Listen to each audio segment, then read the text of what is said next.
I'm Trish Newport. I'm 40 years old. I'm from Canada. I'm a nurse and an epidemiologist, and I'm also the medical team leader here in Agok, which is in South Sudan. Here we're running a 130-bed hospital. We do surgery here, but our surgical capacities are limited. Our diagnostic capacities are limited. We don't have an x-ray machine. We don't have an ultrasound machine.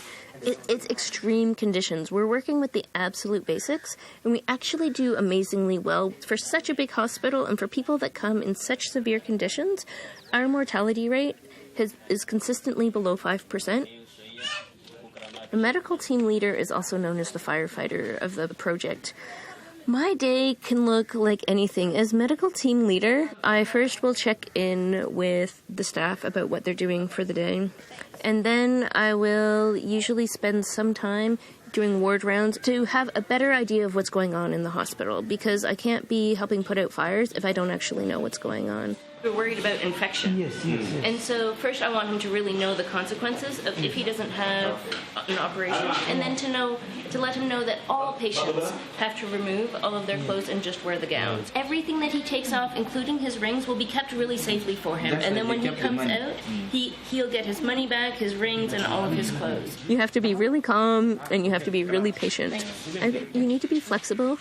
Every day I run around with, we call it my brain. It's just a notepad of everything that needs to be done. And I set my objectives every day on my brain. And then we hope that the brain never gets lost. So it's being able to really prioritize, but also center yourself wherever you go, to really focus on the problem at hand. Yoga is definitely tied to me doing this work, and it started as a physical outlet, and my personality changed a lot. I became much more calm, much more patient, so wherever I go, I do yoga classes. I think it's a really good stress management tool. Malnutrition was my guiding line. In 1985, there was the crisis in Ethiopia, and I was 10 years old.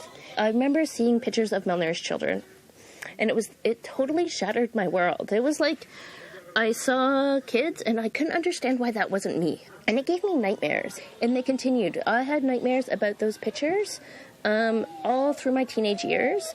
I read everything I could find on malnutrition. I feel the main reason I ended up being driven towards humanitarian aid was because of that 1985 experience and seeing those photos. I would like to continue doing this work as long as I feel challenged, as long as I feel like I'm learning, and as long as I feel like I'm able to contribute to the project, to the needs of the area, and to the team. Then I think I have nothing else that I really need to be looking for.